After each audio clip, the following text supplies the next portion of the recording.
Tuhin is one of the most, I must say, effective, consummated, intelligent political spokespersons that you'll come across. I've also had the pleasure and privilege of inaugurating the first book, which I think Tuhin did almost a decade and a half back. So the subject which we wanted to look at today with Tuhin, which was not through the eyes of a political spokesperson, but more through the prism of what role does history really have in present-day times, in modern times. You know, there's a famous quote that the only lesson we've learned from history is that we've not learned anything. And I think in today's day and age, it's very, very important and imperative for us to remember that. Because so much of what we see these days, so much of what goes around us, is all embedded in history. Was Nehru really the best Indian Prime Minister, the first Prime Minister who deserved to be the first Indian Prime Minister? Was Sardar Patel really discriminated against? Was Mahatma Gandhi really representing, as somebody said, representing a particular community, right? You go deeper back, I mean, how much do we know of Lala Lajpat Rai? We've read about him in books. Netaji Subhash Chandra Bose, somebody said that Netaji Subhash Chandra Bose should have been the first Prime Minister, or actually he was the first Prime Minister. My question to all of you is that in 2022, how do we look at something which happened in 1922 or 1822 or even before that? Tuhin has recently come up with an entire series of very scholarly work, which to those of you who are not familiar with, I would urge you to do that. I've enjoyed his writings immensely.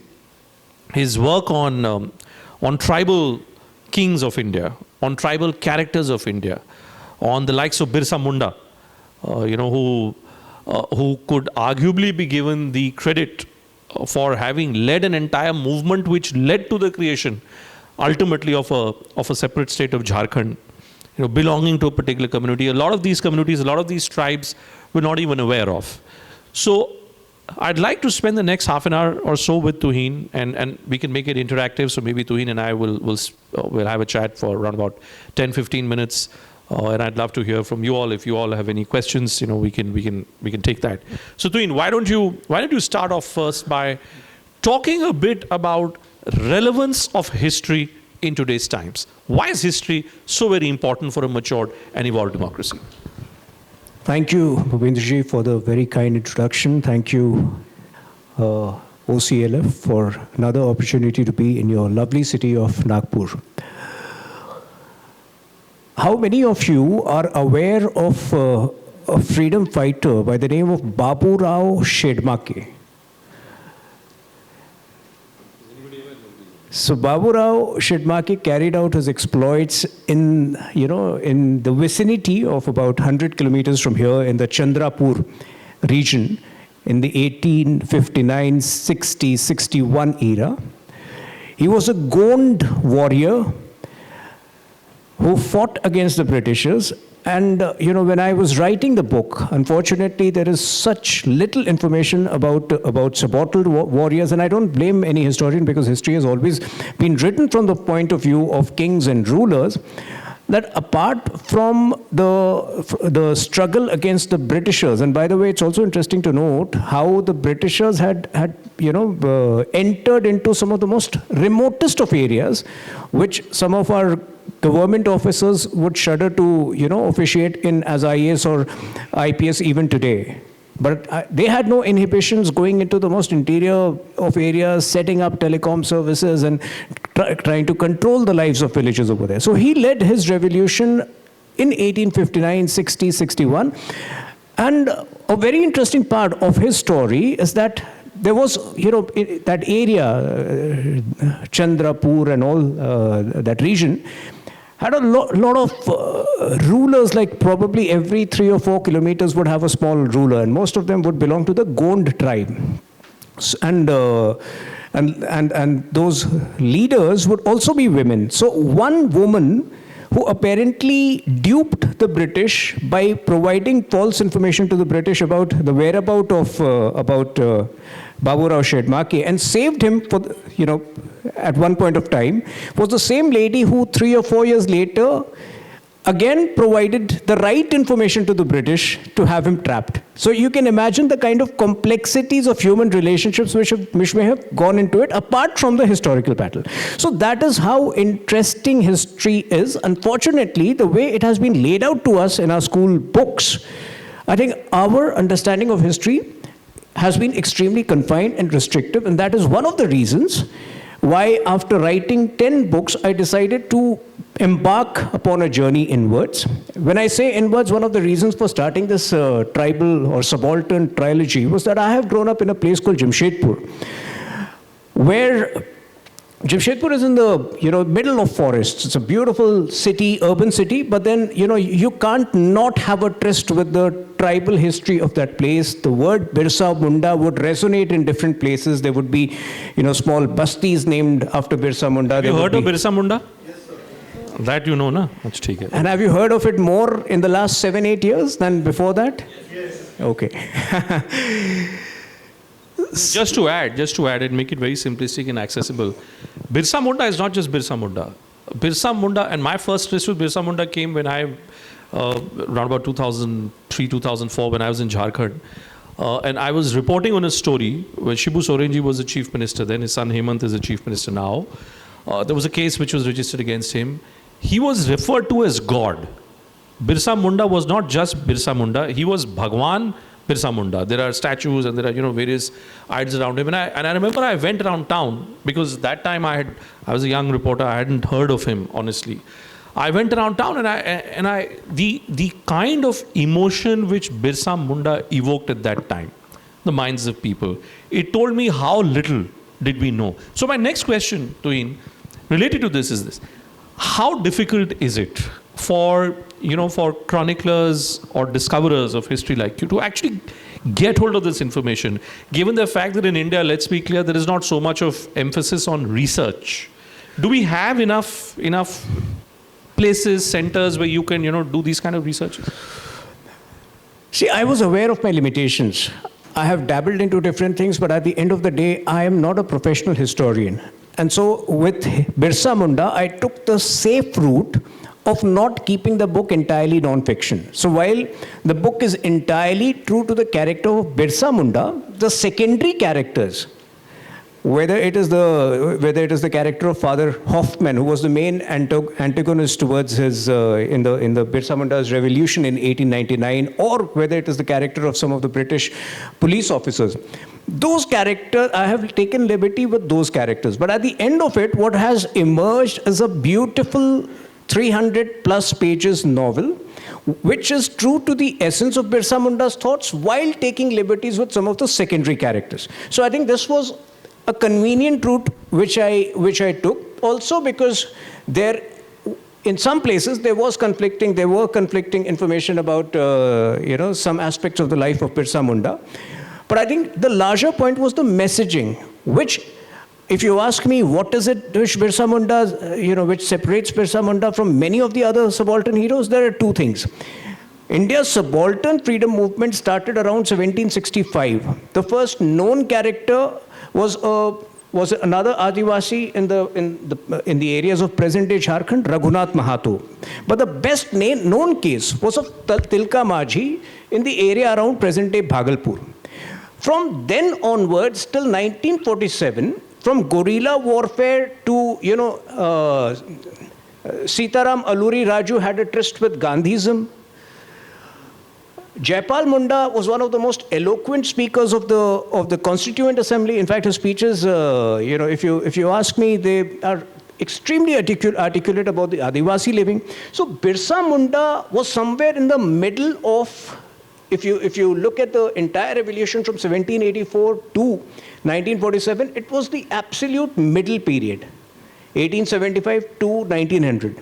So he, in fact, his revolution had some of the elements of the guerrilla warfare which predated it, and issues around land reforms which subsequently came into effect, like the Chota Nagpur Land Tenancy Act came into effect in 1908. And the ironical part is that Father Hoffman, who was the main culprit who provoked or who was the trigger for Birsa Munda's revolution, was eventually also the facilitator for these reforms, because he eventually realized that if you don't bring in these reforms, it would lead to another revolution. So that is what makes Birsa Munda's story very interesting, and that is the reason why these stories need to be told, so that the mistakes of that era don't get repeated. But why don't we know? I mean, these are such fascinating characters, and having gone through this book, I can tell you that it's a lovely book. It takes you in a different context, in a different time zone. I wonder, Tuhin, why is it that enough is not written, about such characters like Birsa Munda ji? And I'm sure, you've written only about Birsa Munda. I'm sure there are other characters that we're not even aware of. I mean, I spend a lot of my time in between Andhra and Telangana, and the same passion which you show towards Birsa Munda is the passion which is shown towards certain Telugu chieftains, who also had an important role to play in India's freedom movement, or in defining what we describe a certain state as. Have we really been honest in our understanding of Indian history? Do we know enough about Indian history? No, we've not been honest at all, honestly, whether it is the issue of tribal warriors, or whether it is the issue of Kashmir, or whether it is the history of, the invasions into the subcontinent in the last 700, 800 years. I think history has always been written from the point of view of rulers, and that is where a subsequent course correction or subsequent revisiting of history with fresh facts, I think, is always good for the society. And this is an era of revivalism. This is an era of revisiting a lot of facts. So I think, I think an equally important issue is the Kashmir issue. There are always two ways to look at it, but it is an issue which never dies out. An equally important issue is the Savarkar issue, and one of the authors who wrote about Savarkar is here. So, there are people who may spread falsehood about Savarkar even now in the land where Savarkar is revered, and there are people who always come out with fresh facts. But yes, the broader point... What is the truth on Savarkar? You've given us the truth on Birsa Munda. Let's be clear. There are two, for the longest time... The truth is that there is no absolute truth. There's no absolute truth. There is no absolute truth. Okay. It is, the way you look at it with the most, I think the history needs to be objective, and that objectivity, unfortunately, when it is missing from history, makes it propaganda. Should we is it fair, and sometimes I ask this question to myself, is it fair for us in 2022 to sit in judgment on great historical figures and great historical characters of what happened in 1930s and 1940s and 50s? Is it fair or not? It is fair if there is obvious injustice done to the specific character. That is where I think a historical course correction becomes very important. Because how, till the time you acknowledge the horrors of partition, sometimes there is no closure. Till the time you accept, till you accept the destruction of certain temples, I think there is no closure. And we have, as a nation, we have gone through that journey, where in the 1990s, the common psyche would be that, let's put this behind, to the 2000, 2010 onwards, where there was a realization that, no, we just can't brush it aside, or we just can't shrug it off. There is a need for a formal closure, and which can happen only when you accept the truth in totality. Do you think one of the reasons why we've sort of struggled to find closures or let's say conclusions, not consensus, conclusions on how we've looked at historical figures is because of a certain Western bias? For the longest time, we looked at Indian characters and Indian historical figures through a Western lens. Is all that changing now, and is that the reason why suddenly a lot of our democracy, a lot of our electoral democracy today is about contestations, about challenges of how do we look at a particular historical figure? Well, that is certainly one of the important reasons, because I think when India became independent in 1947, I think the slavery of a good 800 years was abandoned. But unfortunately, the confidence level, even of intellectual narrative setters, was so low that we went ahead with the existing narrative of the previous 100 years. We never made an effort to invoke a certain pride in our innate strengths, and that just got prolonged over the years. So, because this is not a political discussion, I'm also avoiding, political blame, political. No, it's not. No, I'm not trying to get into politics, but since we happen to be in Nagpur, we happen to be the home of the RSS, and we all know that a lot of our political narrative setting today is through the prism of history. That a certain figure was good, or as you're rightly pointing out, was discriminated against. I think for this audience here, it's important for us to be clear that is the attempt being made now to deal with that injustice, is that attempt being made now because for the longest time we only looked at everything through a certain lens, which was the Western lens, which is not necessarily the Indian lens. What are, this Naya Adhunik Bharat that we speak about, what role does Itihas have? Understanding of Itihas in this Naya Adhunik Bharat. Well, Itihas is a very important part because, this period of the last 7-8 years will be seen as a very transformative period in our approach towards nation building. It invokes a certain pride in our being which was somewhere lacking in the years predating this phase. So I think, if the story of the restoration of the Somnath temple, in which Dr. Rajendra Prasad had a pivotal role to play, is not told to the present generation. For years after this, people would only believe that the noble act of restoration of a temple which was destroyed repeatedly by invaders is an unethical act for the government. So I think that makes it very important for certain incidents, and this entire facade of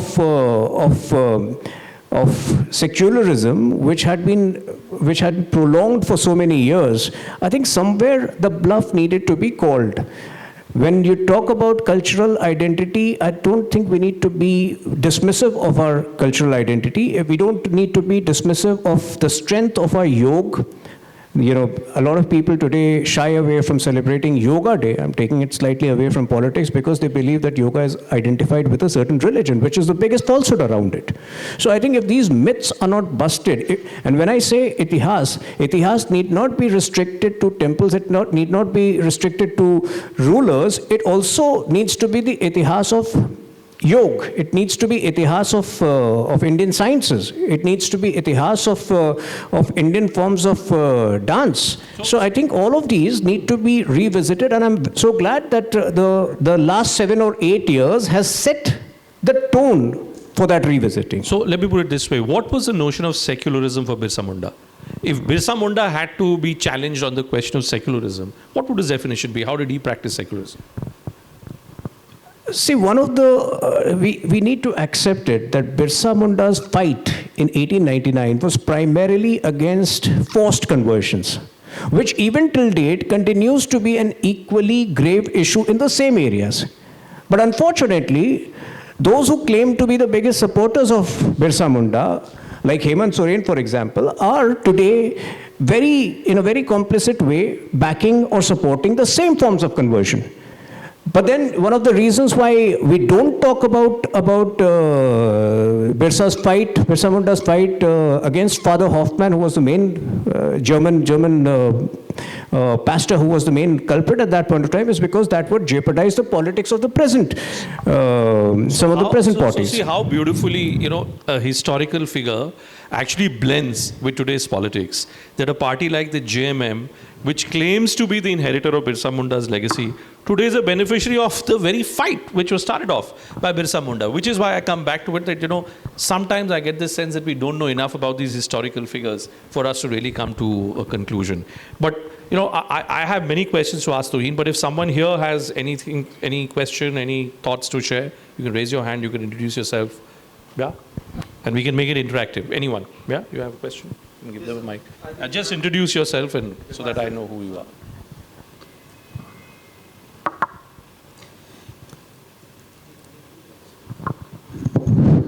Myself, Devavrat Lakshmikant Deshpande. And sir, the simple question is that the history which we learn today in NCERT books and the syllabus which UPSC has given, that all the history which we learn in nowadays is from that we see that in 1707 Aurangzeb was died, and then it jumps to 1757 when there was the Battle of Plassey. But between those years, it was the huge Maratha Samrajya, Maratha Empire and prominent rule in India. Why we are not taught this in NCERTs? No, absolutely, and that is the reason why we need to revisit it.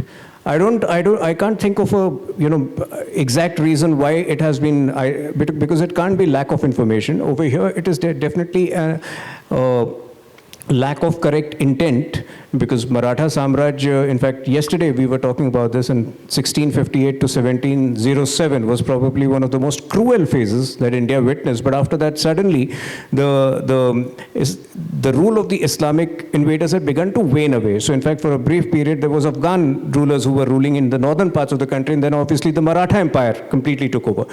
But I think, that is where the colonial mindset among Marxist historians held center stage for a long period of time, and then there was that facade of secularism which prevented us from making the course correction which ideally should have happened 40 years ago.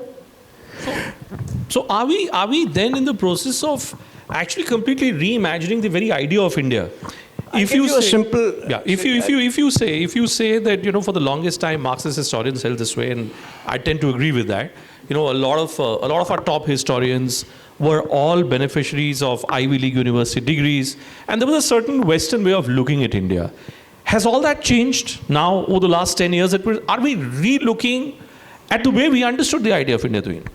I think an attempt has been made to relook history, to reimagine ourselves as a nation. I don't know which way it would go from here, because the political regime of the day plays a very important role in the belief system of historians and the belief system of the narrative which is being curated for the future generations. But I will give you a small example. Now, unlike some people, I have never believed that Nehru had ill intent towards the nation, even though I believe he had major errors of judgment. But the fact that in September 1947, barely 5 weeks before Kashmir was invaded by Pakistani forces, it is a fact that Hari Singh had sent his Prime Minister with a letter of accession towards India, which Nehru spurned, saying that till the time you release Sheikh Abdullah, who's in jail, and till the time you install democracy, we will not have a merger with Kashmir. Now, why is this fact, which is authenticated through different sources, not reported? Because in 5 weeks' time, had he accepted that merger, instead of giving this impression that he was this icon of democracy, what would have been an easy merger? Was he not being a Democrat? Because the counter to that is exactly what you're trying to challenge. When it comes the reason why Nehru supposedly sat on that decision is because in the true spirit of democracy, he was supposedly giving him more time. And he was I think, building consensus. in life-saving... That's the counter which comes from the other side. In life-saving moments, personal virtue can take a back seat.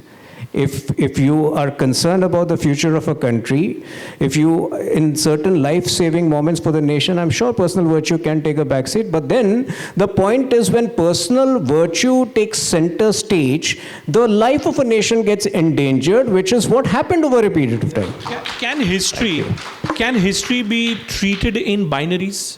Can we today, can we come to a conclusion straightforward that entity X, and it's not just about Nehru, it could be about any decision, right? That this person did this at that time, he was right, he was wrong. Can you treat history in binaries? That is why I'm not referring to it as, ill intent, but grave errors of judgment.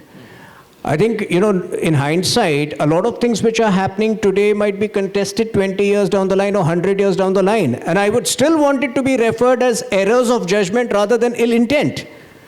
And I think that's where, again, this blend between history and contemporary politics comes in, because what you're describing as error of judgment gets converted into binaries. Which when we talk about error of judgment, thankfully, the leaders, our leaders of yesteryears, had brilliant letter writing skills. That error of judgment is best elucidated if you read some of the letters of Patel to Nehru, both on the issue of Kashmir and on the issue of China, on the issue of China on 7th November 1950, and I have quoted this letter ad verbatim in our book Mission Shenzhen. Patel has clearly mentioned to Nehru how his implicit trust in China is endangering the safety of the country.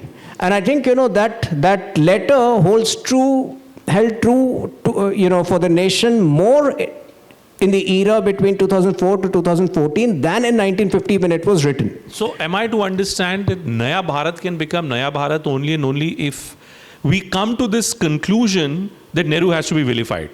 Can Nehru to be a villain be the basis of a Naya Bharat? Nobody should be villainized except people like Aurangzeb. Nobody should be vilified except people like Aurangzeb and Babur. For others, let us give them the benefit of doubt and say they were grave errors of judgment. Okay, it's important to come to this conclusion. Give them benefit of doubt. Hey, anyone else has a question? Any comment? You have, okay. There, let's have the man at the back. Abhi tumhara pichle session mein bhi tha na? Please. Speak into the mic, sir, and just introduce yourself if you could.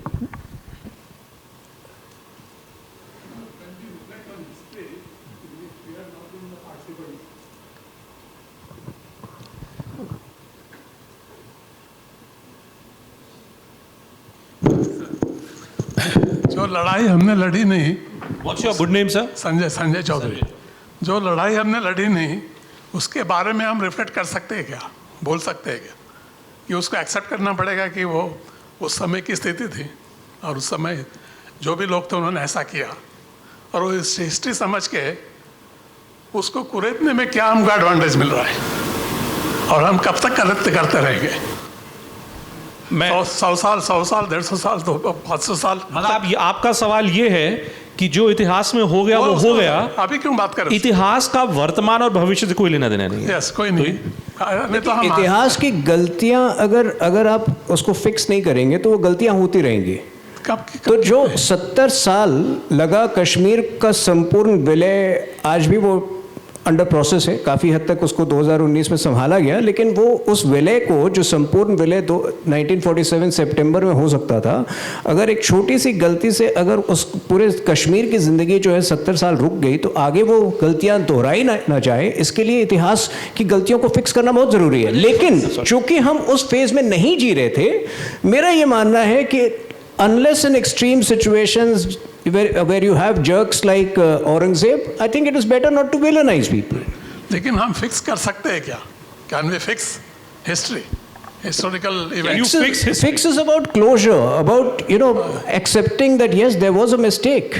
And how long? Whether we should reflect on 1,000 years back what happened? Okay. I think, sir, वो बात होगी. Let's put the mic here. So my name is Suraj. Suraj, okay. You're from Maharashtra, Suraj? Okay. I also want to understand the history of where you come from.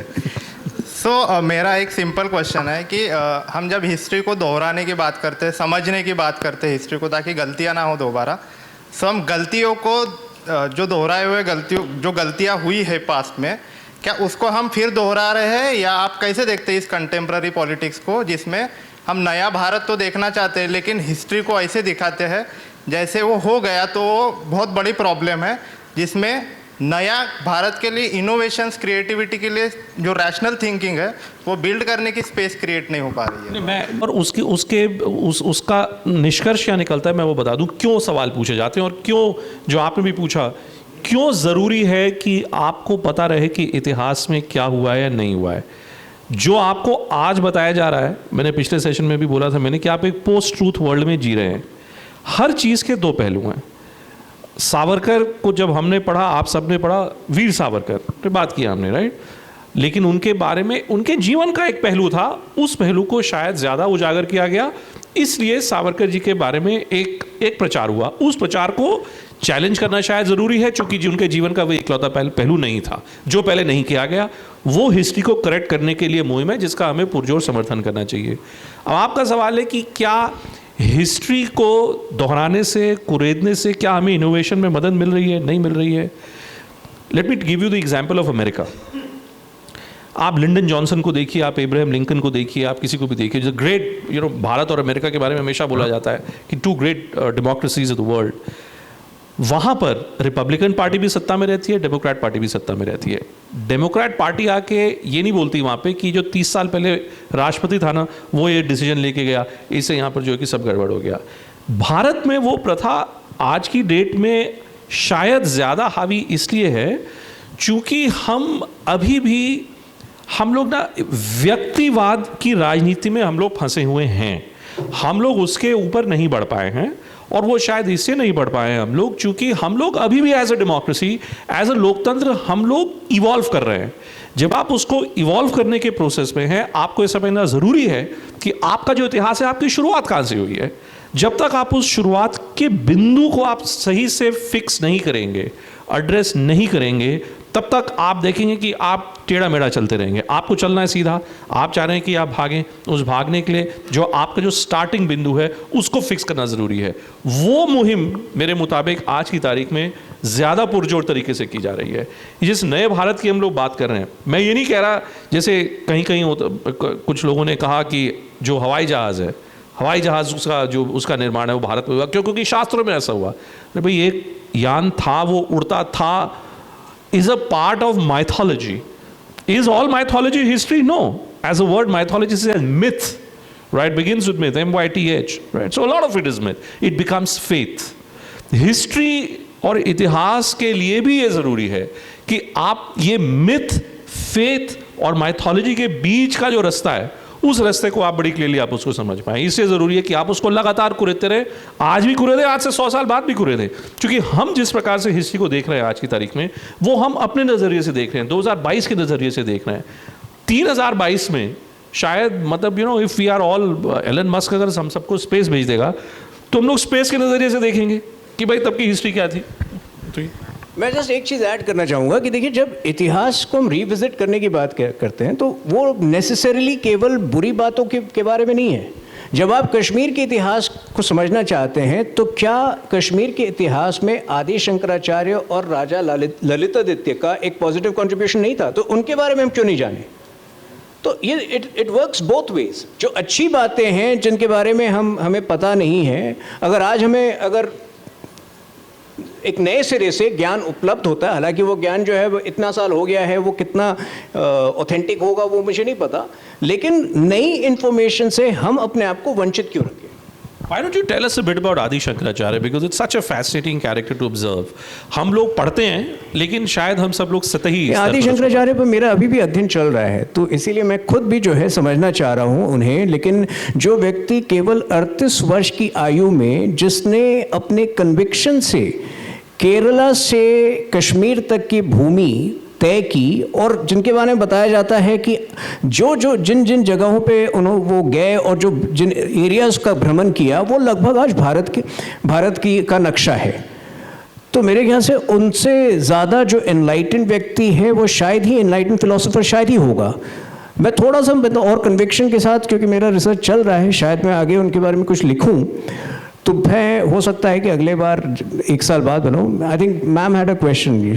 Sure. Put a point, as you said, some observations. So as we are talking about history, I'm Tasneem Akolawala. I belong to Nagpur. And as we are talking about history, so history from the point of view of women is a very new topic. And there are a few good books by Ira Mukuti, Heroines and Daughters of the Sun, which I have read and thoroughly enjoyed. And it is a pleasure listening to you people also, your point of views on history. That's all I wanted to say. Thank you. Anyone else? Parties are being run in the name of those leaders, and they are using their names for the political benefits. So isn't it the need of time that we take the messages that these leaders have given, rather than just using them for political benefits or to gain votes? Yeah, sir? I will not take the name, sir, but I just But I don't recall any political party run in a leader's name.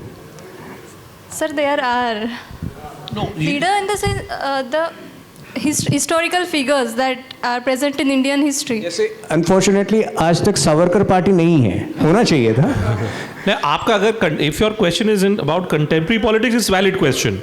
If you talk, sorry.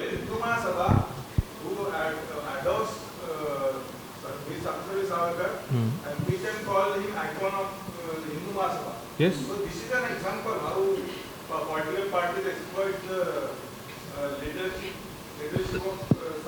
But that's only, no, I'm saying, her question was slightly different. I think because you're trying to argue that historical figures, क्या आप मतलब ये कि भाई बिरसा मुंडा की कोई अपनी party उन्होंने थोड़ी ना बना दी थी कोई उन्होंने? No, sir. I just want. I didn't get your question clearly.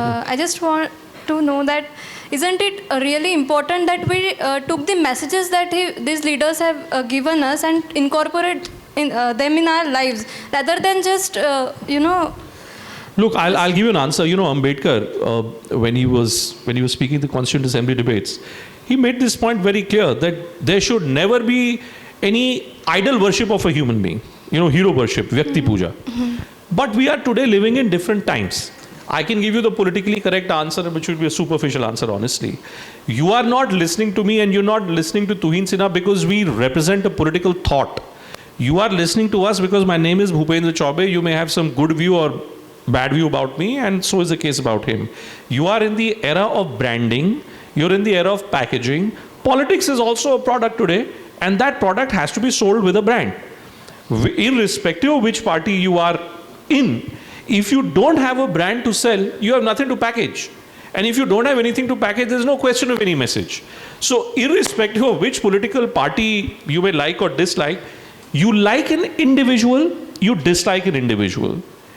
And therefore, you like a particular political party or you dislike a particular political party. That's the harsh reality of our times. There's a reason why, why in India there has been this talk that should you move towards a presidential form of democracy?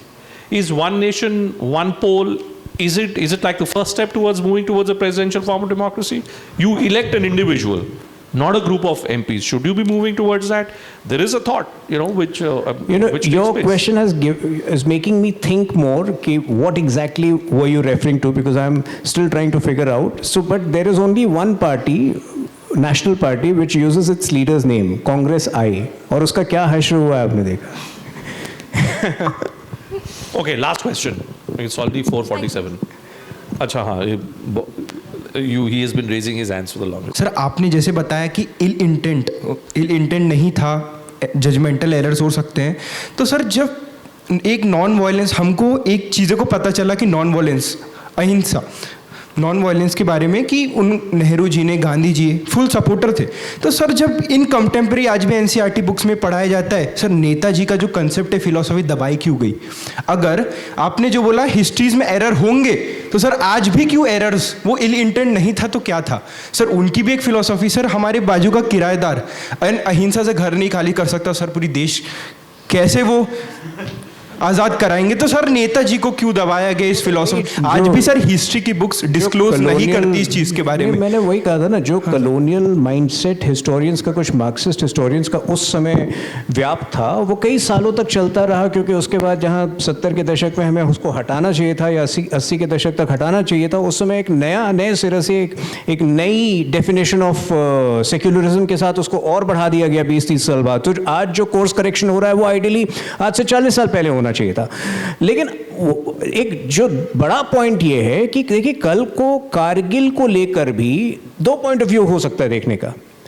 कुछ लोग ये भी हो सकता है 20 साल बाद कहा जाए कि वाजपेयी जी उस समय जो है वो बस में यात्रा कर रहे थे पाकिस्तान का, अगर वो एक्शन 2 महीने पहले ली गई होती तो शायद कारगिल नहीं होता।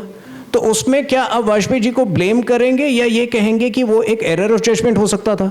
तो मेरे ख्याल से एक बहुत सिंपल सेइंग है जिस पर मैं लाइफ में यकीन करता हूँ कि life is about facts, life is not about facts, it is about interpretations, जो काफ़ी हद तक लागू होता है। Why don't we end this session, Tuhin, with you throwing some light on who's that most inspiring tribal leader? In course of your storytelling, in your chronicling, वो कौन सा ट्राइबल व्यक्ति है जिसके बारे में शायद हम सबको नहीं पता, जिसकी कहानी से आप सबसे ज़्यादा उत्साहित हुए? देखिए, मुझे लगता है कि बिरसा मुंडा को लिखने की प्रक्रिया में मैंने, और उसमें बहुत मेहनत गई थी, ख़ासतौर पे जो है पहला ड्राफ्ट लिखा गया, मेरे साथ एक को-ऑथर इन्वॉल्व थी, उसके बाद जितना समय पहले ड्राफ्ट को लिखने में लगा था उससे ज़्यादा समय उसकी एडिटिंग में ले गया था, क्योंकि बहुत सारी चीज़ों में मैं रिलेट कर पा रहा था। बिरसा मुंडा आज की तारीख में हो सकता है आप में से कोई हो। बिरसा मुंडा कौन था?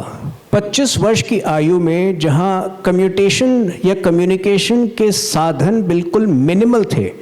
सुरेश प्रभु जी ने इस पुस्तक का जो कवर का विमोचन किया था कोविड के बिल्कुल सेकेंड वेव के मध्य में, तो ऑनलाइन एक इवेंट हुआ था और उसमें वो अपने वक्तव्य में हैरान थे कि एक कम पढ़ा हुआ इंसान जंगल के क्षेत्र में जहाँ कम्युनिकेशन के कोई साधन नहीं थे, आज तो आपको मोबाइल पे सैटेलाइट डेटा सारी चीज़ें मिलती हैं, कम्युनिकेशन के साधन नहीं थे जिस पर ब्रिटिश हुकूमत की कॉन्स्टेंटली नज़र थी, उस सब के बीच वो एक प्राइवेट आर्मी खड़ा करता है। It's a plain and simple victory of human spirit story.